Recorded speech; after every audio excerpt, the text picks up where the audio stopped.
Welcome back to my YouTube channel study with Ranjit. बच्चों, मैंने अपने पिछले वीडियो में आपको उच्चारण के आधार पर स्वरों का वर्गीकरण पढ़ाया था तथा आज मैं अपने इस वीडियो में आपको वर्गीकरण पढ़ाऊंगा व्यंजनों का। ठीक है, तो श्वास जैसे श्वास की मात्रा के आधार पर व्यंजनों का वर्गीकरण और गले में स्वर तंत्रियों के आधार पर व्यंजनों का वर्गीकरण कितने भागों में किया जा सकता है। तो इसके लिए सबसे पहले आप एक कॉपी और रफ उठा लीजिए और मेरे साथ नोट्स बनाते चलिए, क्योंकि बहुत ही धीमी गति से मैं इसको पढ़ाऊंगा और बहुत ही अनिवार्य पॉइंट ये आपका होता है व्याकरण की दृष्टि से। तो सबसे पहले देखेंगे हम श्वास की मात्रा के आधार पर व्यंजनों का वर्गीकरण। श्वास की मात्रा के आधार पर व्यंजनों का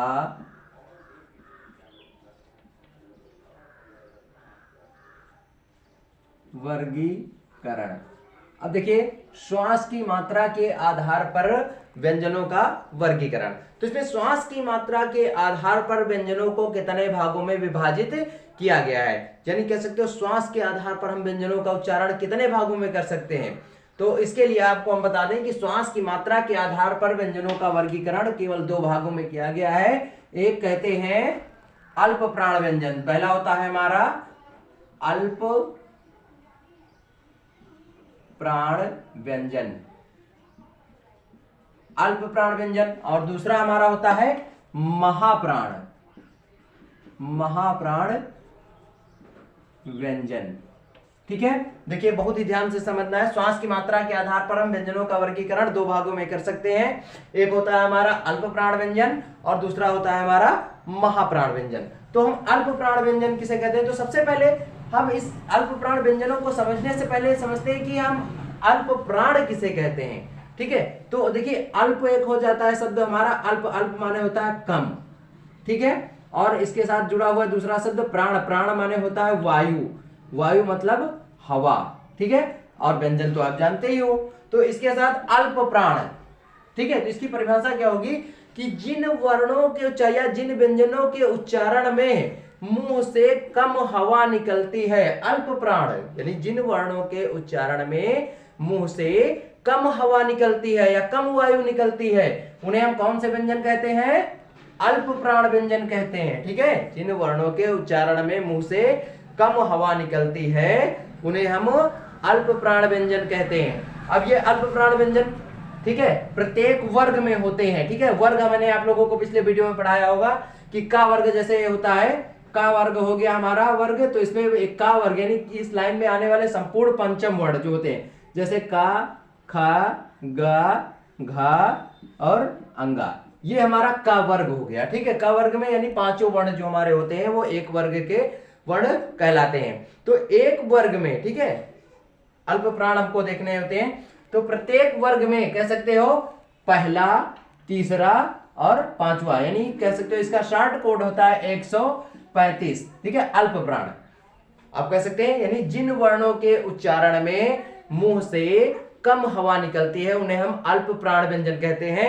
ये प्रत्येक वर्ग के में, ठीक है, ये जो होते हैं प्रत्येक वर्ग के प्रथम, तृतीय और पंचम वर्ण होते हैं, तथा इसके साथ साथ जो हमारे होते हैं अंतःस्थ व्यंजन, जैसे कह सकते हैं या, रा, ला और वा, ये हमारे जो चार वर्ण होते हैं ये भी अल्प प्राण के अंतर्गत आते हैं। ठीक है, तो प्रत्येक वर्ग का पहला, तीसरा और पांचवा वर्ण जो हमारा होता है वो अल्प प्राण व्यंजन कहलाता है। इसको पहचानने का एक और बहुत ही आसान तरीका है, जिसे आप इस तरह से नहीं समझ सकते हैं। तो जब भी आप कभी बैठे हो तो केवल अपने मुंह के सामने ऐसे हाथ कर लीजिए आप, और उसके बाद में धीरे से बोलना शुरू करिए का, खा। जैसे आप बोलेंगे, देखिए आपके मुंह से हवा टकराती है, पहले वर्ण में का आप बोलेंगे नहीं टकराएगी, दूसरा खा बोलेंगे तो आपके मुंह से हवा निकलकर आपकी हथेली पर टकराएगी, और जिसमें हवा टकराए वो अल्प प्राण नहीं, वो महाप्राण हो जाता है, और जिसमें हवा न टकराए वो आपका अल्प प्राण हो जाता है। जैसे कहेंगे का, खा, गा, घा, फिर अंगा। तो देखिए का, गा और अंगा, इसमें मुंह से हवा कम निकलती है, यानी ये बिल्कुल नहीं निकलती, ना के बराबर, आपके हथेली में नहीं टकराती। किंतु जो दूसरा आपका होता है खा और घा, इसका उच्चारण जब आप करते हैं तो मुंह से हवा अधिक निकलती है। ठीक है, तो इन्हें हम क्या कहते हैं, का वर्ग यानी अल्प प्राण व्यंजन। तो अल्प प्राण व्यंजन कौन से होते हैं, प्रत्येक वर्ग का, यहां पर कह सकते हैं कि प्रत्येक वर्ग का पहला, तीसरा और पांचवा तथा या, रा, ला, वा आदि व्यंजन अल्प प्राण होते हैं। ठीक है, तो तरीका आपके समझ में आ गया कि एक वर्ग में प्रत्येक वर्ग का पहला, तीसरा और पांचवा व्यंजन तथा इसके साथ या, रा, लावा यानी जो आपके होते हैं अंतःस्थ व्यंजन होते हैं, वो सब अल्प प्राण व्यंजन कहलाते हैं। समझ में आ गई बात। ठीक है, अब देखते हैं महाप्राण व्यंजन किसे कहते हैं। ये तो हो गया अल्प प्राण। ठीक, इसका कोड मैंने बता दिया है 135। ठीक है, ये 135 हो जाता है। अब देखिए महाप्राण व्यंजन हम किसे कहते हैं। अब ये जस्ट इसका अपोजिट हो जाता है, यानी उल्टा हो जाता है। इसमें मैंने बताया था कि जिन वर्णों के उच्चारण में मुंह से कम हवा निकलती है उन्हें अल्प प्राण कहते हैं। तो इसका अपोजिट यानी उल्टा हो जाएगा कि जिन वर्णों के उच्चारण में मुंह से अधिक हवा निकलती है उन्हें हम महाप्राण व्यंजन कहते हैं। ठीक है, और ये प्रत्येक वर्ग में, जैसे अभी मैंने बताया चा वर्ग हम ले लेते हैं, चा वर्ग। ठीक है, चा वर्ग ले लिया तो चा वर्ग में जैसे हो जाता है चा, छा, ज, झ और या, हो गया।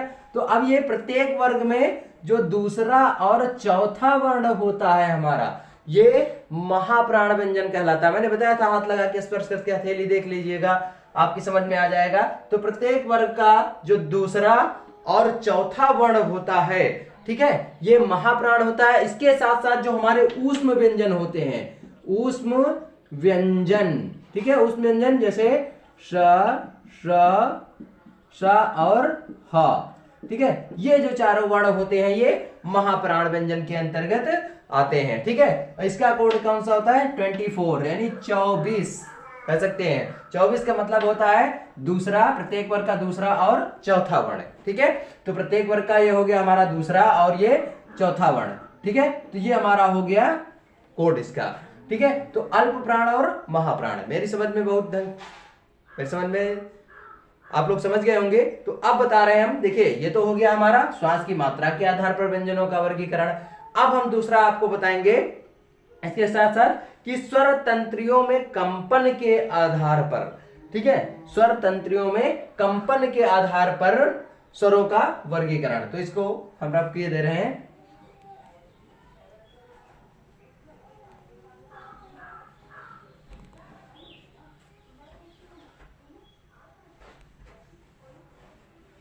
देखिए स्वर तंत्रियों में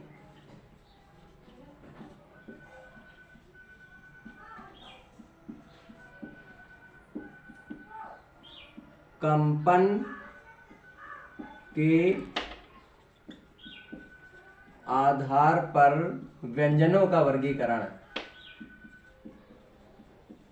व्यंजनों का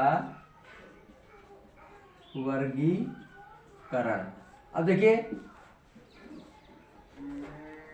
स्वर तंत्रियों में कंपन के आधार पर व्यंजनों का वर्गीकरण कितने भागों में किया जा सकता है। तो अब देखिए स्वर तंत्रियों में कंपन के आधार पर, अर्थात गले में जो हमारी स्वर तंत्रियां होती हैं उनमें कंपन के आधार पर हम व्यंजनों को दो भागों में बांट सकते हैं।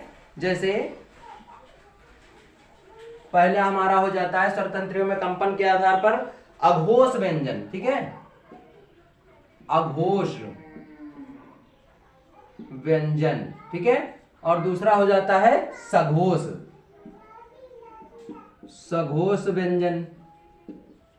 सघोष मतलब इसको घोष भी बोलते हैं, घोष, जो घोष वर्ण होते हैं, ठीक है, सघोष का अर्थ होता है घोष भी, इसको हम बोलते हैं। तो सबसे पहले हम देते हैं कि हमारे अघोष व्यंजन क्या होते हैं। तो इसकी परिभाषा हम देख ले रहे हैं कि ऐसे वर्ण जिनको बोलते समय स्वर तंत्रियों में कंपन ना हो, ठीक है, ऐसे वर्ण जिनको बोलते समय या जिनका उच्चारण करते समय स्वर तंत्रियों में कंपन ना हो, यानी जो हमारे गले में स्वर तंत्रियां हैं उनमें कंपन ना हो, तो ऐसे वर्णों को हम अघोष वर्ण कहते हैं। और ये प्रत्येक वर्ग में, वर्ग मैंने भी बताया था जो हमारा का है, जैसे का वर्ग हम ले लेते हैं तो का खा, ये हो गया का खा गा घा और अंगा। ठीक है, ये हमारा एक वर्ग हो गया, का वर्ग इसको बोलते हैं, ये हमारा हो गया का वर्ग।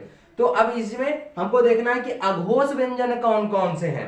ठीक है, तो ये प्रत्येक वर्ग में प्रथम द्वितीय तथा पहला और दूसरा तथा फा सा शा और सा। देखिए फा सा शा और शा। ठीक है, तो देखिए इसमें पहला और दूसरा वर्ण जो हमारा होता है वो हमारा कौन सा होता है, अघोष। ठीक है, जैसे इसमें का और खा, ये हमारा हो गया अघोष व्यंजन। इसके साथ साथ कौन कौन से हैं, जैसे फा श और सा इत्यादि वर्ण जितने आते हैं ये हमारे कौन से व्यंजन हो जाते हैं, अघोष वर्ण। ठीक है, यानी इनको बोलते समय गले की स्वर तंत्रियों में कंपन न के बराबर होती है, यानी नहीं होती, इसलिए इन्हें हम अघोष वर्ण, जैसे फा सा क्योंकि ये ऊष्म व्यंजन है तो ऊष्म व्यंजन। ठीक है, और फा हमारा कह सकते हो ये फारसी भाषा लिया गया है। ठीक है, तो जो हमारे सा ये ऊष्म व्यंजन है, इनको बोलते समय गले के स्वर तंत्रियों में कंपन नहीं होता है।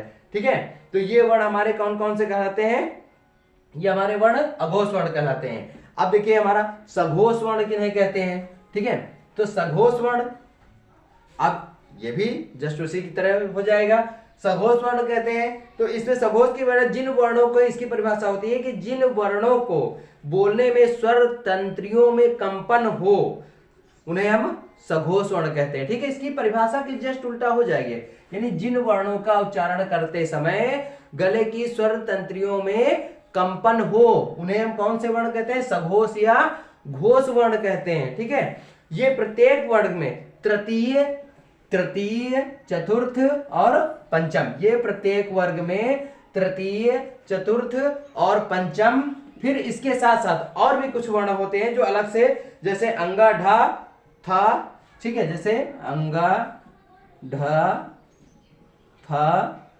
ठीक है, और इसके साथ साथ या रा ला वा। ठीक है, या रा ला वा और हा।